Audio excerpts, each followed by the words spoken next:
hablar y le voy a pedir si por favor abre su Biblia o su teléfono en el libro de Salmos, en el capítulo 2.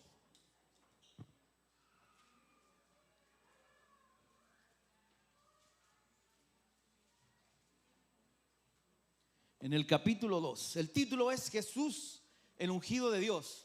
¿Recuerdan la semana pasada Abner estuvo enseñando de qué? Del buen pastor, ¿cierto? Y hoy hablaremos Jesús, el ungido de Dios. ¿Tiene ya la palabra abierta?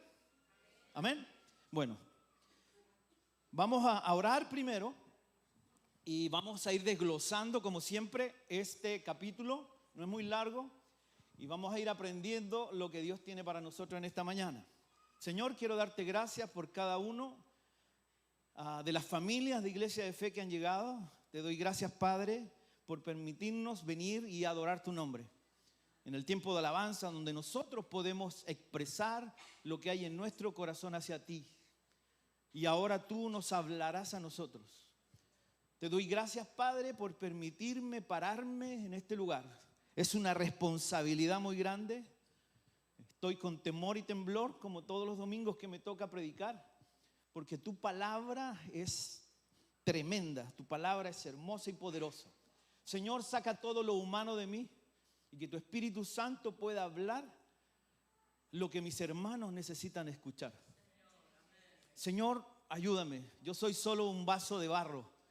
Tu palabra es la poderosa. Señor, nuevamente pedimos a tu Espíritu que tome autoridad de esta predicación. En el nombre de Jesús, amén. Y amén. Mantenga ese salmo abierto porque vamos a ir desglosando, como le digo, algunos versículos. El Salmo 2 es un salmo mesiánico, ¿cierto? Fue escrito por el rey David. Entonces, en esta mañana miraremos este salmo de tres maneras. La primera, la atención está en la tierra, lo vamos a ir viendo. Segundo, la atención está en el cielo. Y finalmente, la atención está puesta en el Hijo, en su Hijo. Amén. Primero, enfocado en la tierra. Vamos a leer el versículo 1 de Salmo 2. Si lo tienen ahí.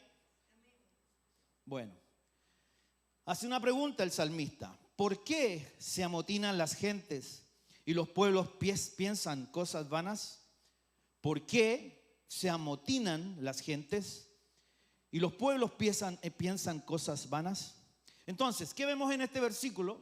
Que desde la caída de Adán, ¿cierto? La humanidad, toda la humanidad completa, se ha levantado contra Dios. Se ha levantado contra Dios, ¿cierto? Creando dioses a su medida. ¿Sí? Dioses a su medida.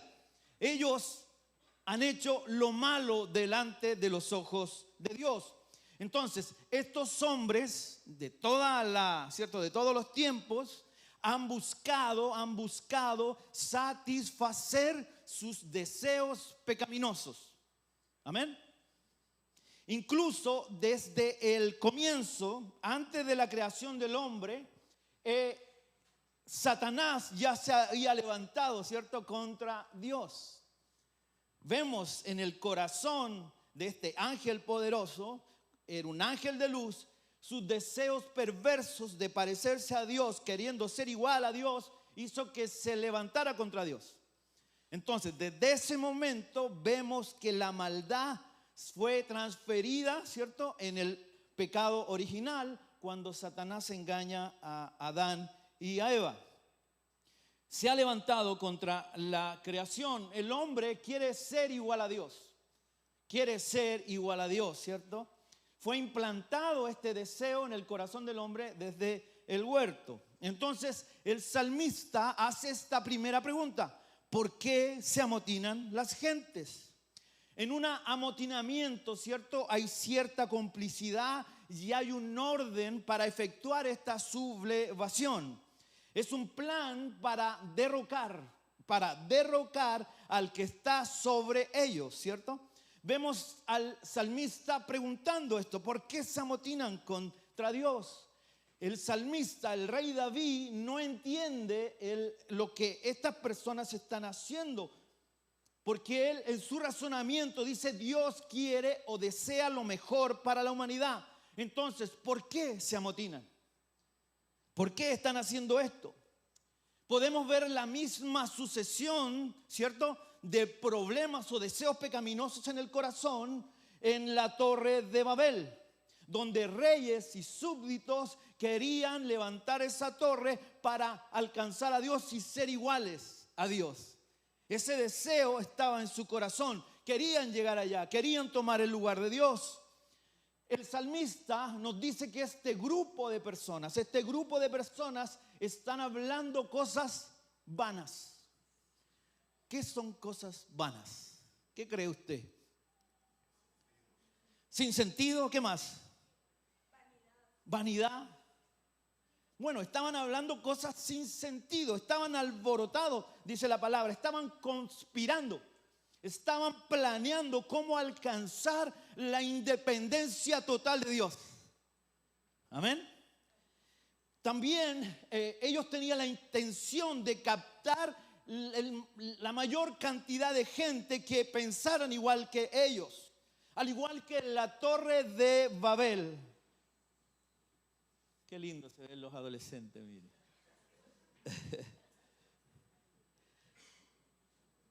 Al igual que en la Torre de Babel, estas personas tienen un plan para desacreditar a Dios.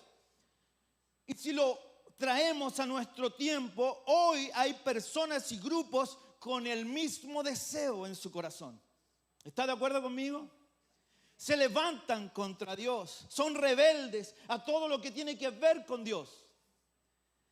Están entregados totalmente a sus deseos. A sus deseos.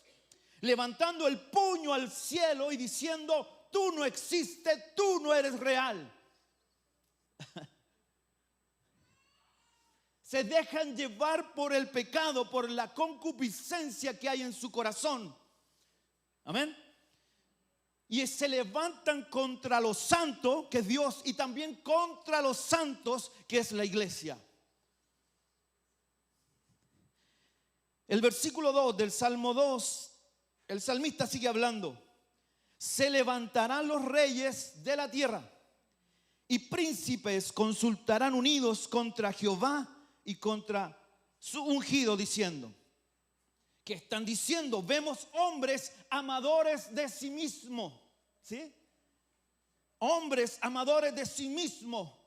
Con su poder quieren desacreditar a Dios, desacreditar su palabra, desacreditar la iglesia. Se levantan contra Dios, se levantan contra el ungido de Dios. Ungido quiere decir Mesías, el prometido para la humanidad.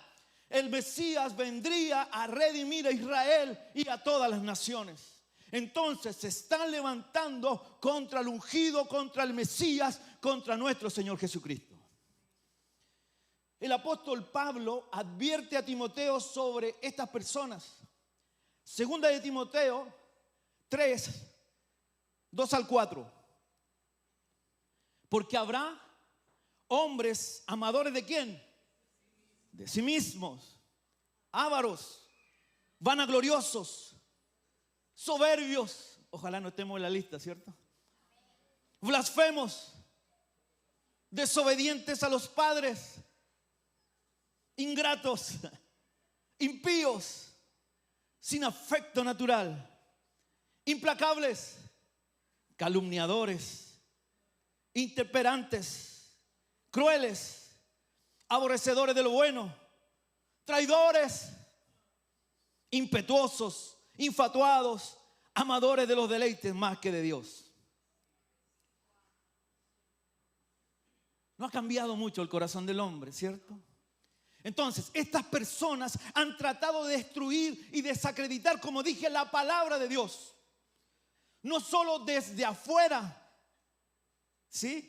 Los de afuera diciendo que la Biblia es un libro de cuentos, es un libro falso y absurdo.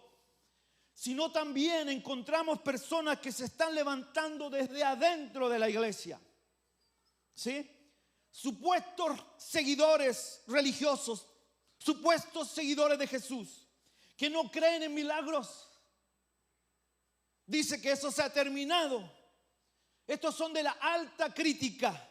Ellos creen, mire, escucha bien, ellos creen que nuestro Antiguo Testamento fue simplemente una compilación de tradiciones orales y que realmente no fueron escritas hasta después de que Israel fue llevado en cautividad a Babilonia en el año 586 a.C. Entonces, ¿qué quiero decir con esto? Que se están levantando voces desde afuera y desde adentro. Personas que quieren desacreditar a Dios. Amén. Entonces, ¿qué debe hacer la iglesia? La iglesia debe estar fuerte, permanecer fuerte en la palabra, fuerte en la doctrina verdadera, confiando en nuestro Dios todopoderoso. ¿Sí? Poderosos, porque Él es temible, Él es soberano y está en autoridad de todo. Amén. Amén. Si vamos a la historia eclesiástica, la historia de la iglesia, vemos que la persecución de la iglesia comenzó tempranamente. Le voy a invitar a leer en el libro de los Hechos, yo creo que está ahí. Nos narra la persecución de los apóstoles. Hechos 4 del 1 al 3. ¿Qué dice el verso 1? Hablando ellos al pueblo, los apóstoles Pedro y Juan, vinieron sobre ellos los sacerdotes con el jefe de la guardia del templo y los saduceos. Versículo 2. Resentidos de que enseñasen al pueblo y anunciasen en Jesús la resurrección de entre los muertos. Versículo 3. Y les echaron mano y los pusieron ¿dónde? En la cárcel por predicar la verdad. Hasta el día siguiente, porque ya era tarde. ¿Qué vemos aquí? Gobernantes y líderes religiosos que querían detener la predicación de los apóstoles.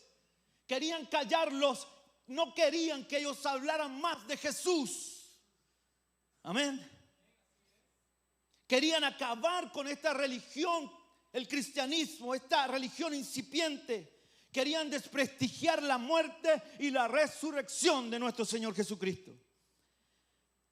El versículo 18 de este Hechos 4 dice: y llamándolos, les intimaron que en ninguna manera hablasen ni enseñasen en el nombre de Jesús. Les estaban obligando a callar. Les estaban obligando a no hablar más de Jesús. Cuando los apóstoles son libres, cuando los dejan ir, ellos van y contaron a sus amigos, a los apóstoles, a sus discípulos, lo que les había sucedido. Y ellos decidieron no callar, decidieron hacer la voluntad de Dios y seguir predicando la palabra del Señor. La iglesia no debe callar. La iglesia debe predicar el evangelio poderoso de nuestro Señor. La doctrina pura, la palabra del Señor, no palabras de hombre, no sentimientos de hombre, no emociones de hombre, sino la palabra de Dios. La palabra de Dios nada más. Aleluya. El verso 23 y 24 de este Hechos 4, mire lo que hicieron ellos. Y puestos en libertad vinieron a los suyos y contaron todo lo que los principales sacerdotes y los ancianos les habían dicho.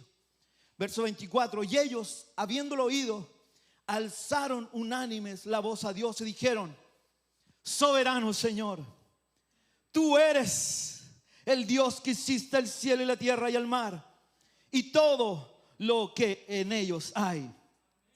Sabe que la persecución ha seguido a la iglesia en algunas épocas más intensas.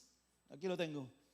Con mayor intensidad, ¿cierto?, que en otras. La iglesia del Señor está bajo ataque. ¿Está de acuerdo conmigo? La iglesia verdadera del Señor está bajo ataque. Debemos aferrarnos como los apóstoles, como sus discípulos, como la iglesia de todos los tiempos, a la sana doctrina. Debemos aferrarnos a la predicación bíblica. Debemos aferrarnos a la palabra del Señor. Debemos ser valientes y predicar la verdad de Cristo. No debemos adecuarnos a los tiempos. Aleluya. La palabra verdadera. Volvamos a Salmo 2, versículo 3. ¿Qué dicen esta gente? Rompamos sus ligaduras y echemos de nosotros sus cuerdas. Todavía la acción está en la tierra. Están pasando cosas, dice el salmista. Ellos quieren romper toda barrera que Dios ha establecido, que la ley de Dios ha establecido para el hombre. Las leyes morales que cada vez son más cuestionadas y desobedecidas. Amén. Una de estas cuerdas es la familia. La familia está bajo ataque. La familia ha sido instaurada por Dios desde el comienzo, amados. Desde el comienzo. En nuestros tiempos la familia está siendo atacada, ridiculizada, cuestionada. Gobernantes, líderes religiosos se han prestado para cuestionar la familia, para cuestionar a Dios. Aleluya. Han cuestionado las interpretaciones bíblicas sobre lo que significa la familia. Dice que la familia, como Dios la ve, está fuera de lugar, está fuera de tiempo, está pasada de moda. Amén. Amén. Ellos están atacando la familia. Dicen que la familia está fuera de lugar, está fuera de tiempo. Donde dos hombres pueden casarse y formar una familia. Donde dos mujeres pueden casarse y formar una familia. No quieren saber nada de Dios. No te permiten hablar de tu fe en público. Aleluya. Las escuelas se esfuerzan para que sus alumnos escuchen una enseñanza secular y sacan a Dios de las aulas. Enseñan sobre la evolución. Enseñan sobre el Big Bang. Ellos enseñan que tú puedes tener la identidad que tú quieres tener, con la identidad que te sientas cómodo. Maestros que enseñan que Dios es un mito, que la Biblia es una mentira, que el cristianismo está basado en una mentira, en un ser imaginario que está en la cabeza de las personas débiles y de las personas ignorantes. Pero sabes, iglesia, que Dios está al tanto de todo. Dios está mirando todo. Aleluya. Eso está diciendo el salmista. Dios es el juez. Dios es el juez. Mantengámonos firmes en nuestras convicciones, iglesia. En lo que nosotros hemos creído, en lo que es una familia. Enseñémosles a nuestros hijos la familia que la Biblia nos enseña que nosotros somos. Padre, mamá, hijos que creen en el Señor, hijos que son ministrados en la palabra de Dios. La palabra es viva y eficaz. La persecución está ahí, amados, desde el libro de los Hechos, desde el Antiguo Testamento. Los apóstoles recordaron este salmo 2, en Hechos 4, 25 al 26. Los apóstoles recuerdan esto y dicen que por boca de David tu siervo dijiste: ¿por qué se amotinan las gentes y los pueblos piensan cosas vanas? Se reunieron los reyes de la tierra y los príncipes se juntaron en uno contra el Señor y contra su Cristo. Ellos habían entendido, amados, que el seguir a Jesús les causaría dolor. No es fácil pararse y decir soy seguidor de Jesús.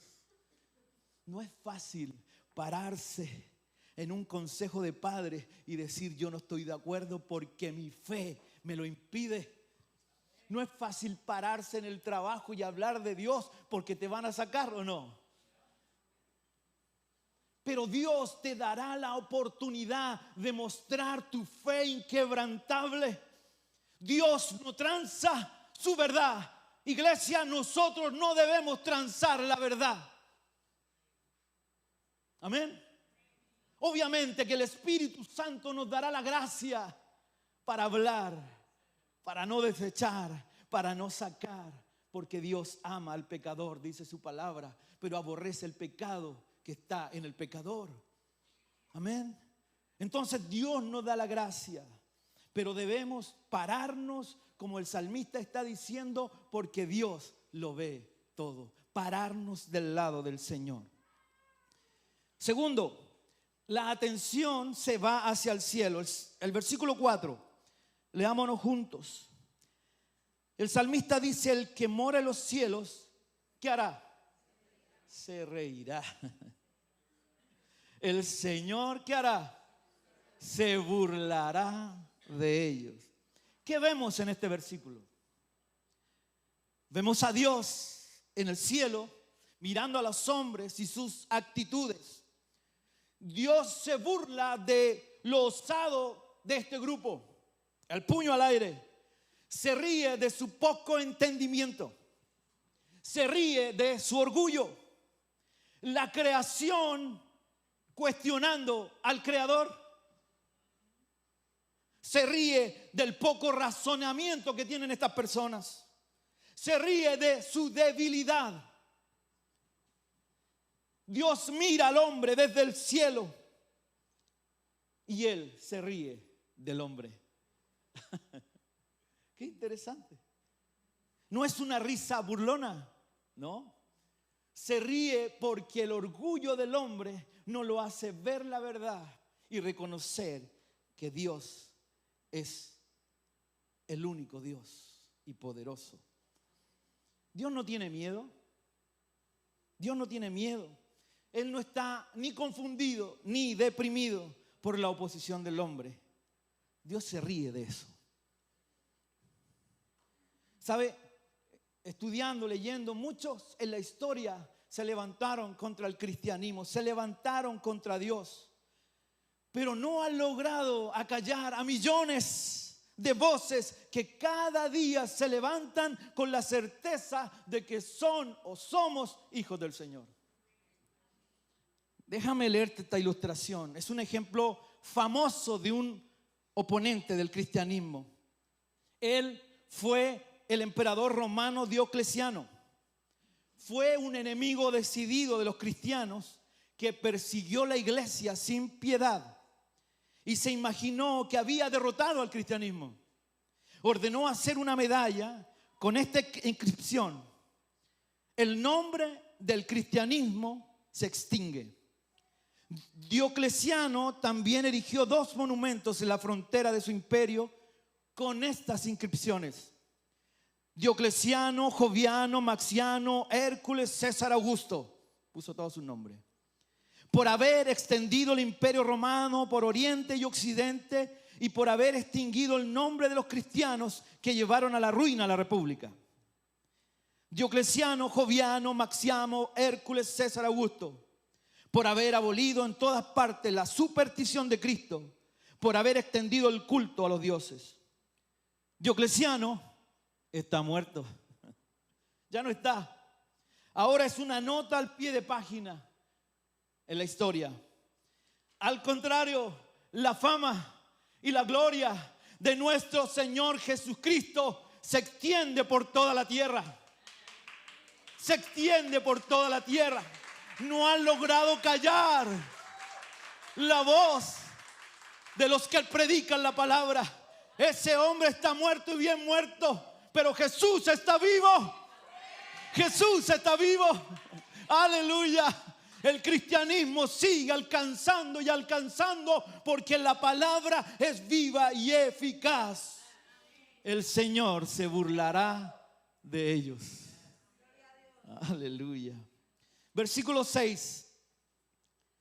Pero yo he puesto mi rey sobre Sión, mi santo monte. Esta es una declaración profética, amados. Una declaración profética de la segunda venida de nuestro Señor Jesús. Los tiempos de Dios están establecidos y no cambiarán por lo que las personas hagan o digan, sino que están establecidos por Dios desde el comienzo. Por muchos años se ha predicado la palabra del Señor. Muchos se han burlado de la palabra del Señor. Pero el Señor vendrá con poder y gloria por su iglesia. No sientas temor cuando te ridiculicen. No te aflijas porque tú estás en la verdad. Yo estoy en la verdad. Y es algo que yo siento en mi corazón. Es una convicción de que Cristo vive. Así como lo tenían los primeros apóstoles, los discípulos que entregaron su vida por Jesús, tenían la convicción en su corazón que Jesús, que Dios los levantaría de la muerte. Aleluya. Esa es la convicción que tú y yo debemos tener, iglesia, de que Él es nuestro Jesús amado. Finalmente, tercero, la atención está puesta en su Hijo. Versículo 9. Los quebrantarás con vara de hierro, como vasija de alfarero los desmenuzarás. El Padre le da toda la autoridad al Hijo. Él se la ganó en el madero de la cruz. Toda autoridad es para el Hijo, para juzgar. Juan 5:22 dice: porque el Padre a nadie juzga, sino que todo el juicio se lo dio ¿a quién? Al Hijo, a su Hijo. Aleluya. Hay una advertencia.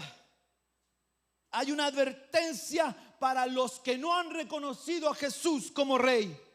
Dice la Biblia que los destrozará como una vasija de barro.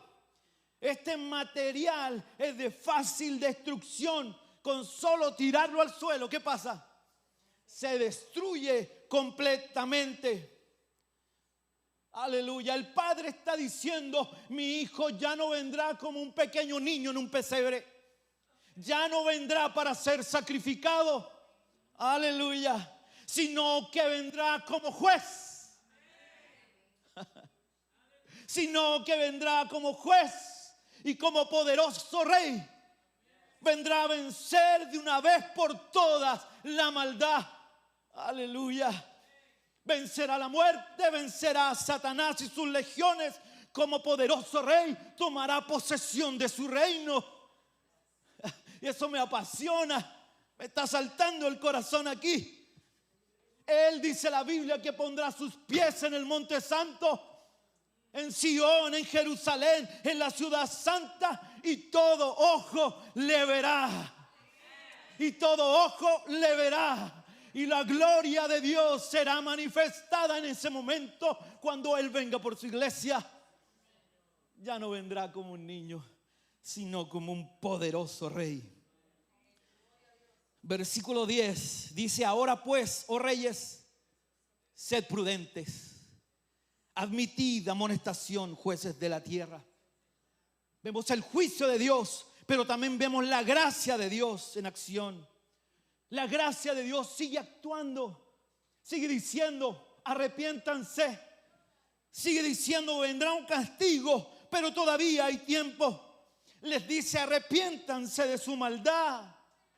Arrepiéntanse de lo que están sintiendo, lo que están haciendo. Aprendan quién es el Señor. Les está diciendo con estas palabras: el poder no lo tienen ustedes. Su poder, gobernantes, su poder, líderes religiosos, es momentáneo. Es momentáneo. Lo puedo destruir en este momento con solo decirlo, pero les doy la oportunidad que se arrepientan. La gracia de Dios. La gracia de Dios. Salmo 2, 11 y 12. Servid a Jehová ¿con qué? Y alegraos con temblor. Honrad al Hijo para que no se enoje y perezcáis en el camino, pues se inflama de pronto su ira. La predicación de la palabra, amados, es una invitación al arrepentimiento. desde que se comenzó a predicar la palabra del Señor, es una invitación a arrepentirse, es un llamado a reconocer que somos pequeños, que somos limitados, que solo tenemos la autoridad que Dios nos permite tener.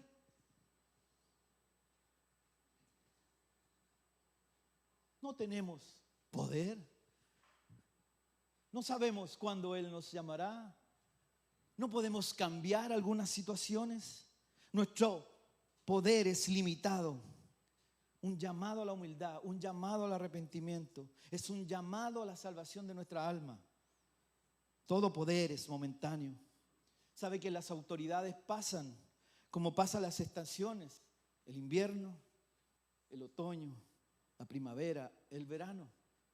Así como pasan las estaciones, pasan los gobernantes, pasan los líderes, pero la palabra de Dios no pasa. Los gobernantes que hay hoy en este país o en nuestros países son solo 4 años. 4 años pasan rápido. No tienen la autoridad del cielo, estoy diciendo. La autoridad del cielo la tiene el Señor. No tienen autoridad sobre sus vidas, sobre sus almas, sobre su destino eterno. Eso lo tiene el Señor, el ungido. Dios tiene la autoridad suprema de esto, de nuestras vidas. Si no reconocen las autoridades, los gobernadores del pueblo en general, su destino tristemente está definido en su palabra. Lo vamos a leer en Mateo 13, 49 y 50. Así será al fin de los siglos. Saldrán los ángeles y apartarán a los malos de entre los justos y los echarán ¿dónde? En el horno de fuego. Allí será el lloro y el crujir de dientes. El Hijo tiene toda la autoridad. Tiene toda la autoridad. Jesús, el ungido de Dios, el Mesías prometido, tiene toda la autoridad. Entonces, iglesia, nosotros tenemos que reconocer que Jesús es el Señor de nuestra vida y reconocer que estamos bajo el cuidado, que estamos bajo su mano, que somos, dice la Biblia, como la niña de sus ojos, que Él nos cuidará. Esa es nuestra fe, esa es nuestra confianza, que cuando aceptamos a Cristo en nuestro corazón, verdaderamente viene Cristo a morar, su Espíritu Santo viene a morar en nosotros. Tenemos que ser cristianos verdaderos, cristianos que confían y que creen que Jesús es real y es el Dios de nuestra vida. No podemos ser cristianos que somos llevados por las olas del viento, por doctrina, sino debemos tomarnos de la palabra del Señor y permitir que el Señor Jesús sea el Señor de mi vida. Sea el Señor de mi vida y que Él cambie lo que tenga que cambiar y que yo deje lo que tenga que dejar y que mi vida no se transforme en una vida mediocre espiritualmente, sino que yo y tú tenemos la verdad de Cristo, y cuando tenemos la verdad de Cristo podemos caminar seguros por la vida. Podemos caminar con nuestra cabeza erguida y decir: yo soy un cristiano verdadero, que yo no transo con nada la palabra del Señor. Aleluya, el ungido de Dios. El Salmo 2 es una advertencia para los que han rechazado el mensaje de salvación. Y a la misma vez es un mensaje de esperanza para los que hemos aceptado a Cristo como nuestro Salvador. Mire cómo termina el salmista. Dios bendice a todos los que en Él confían. Jesús reconoce en su palabra a los que en Él confían. Su palabra dice que somos bienaventurados porque no hemos visto al Señor, pero creemos que Él es real.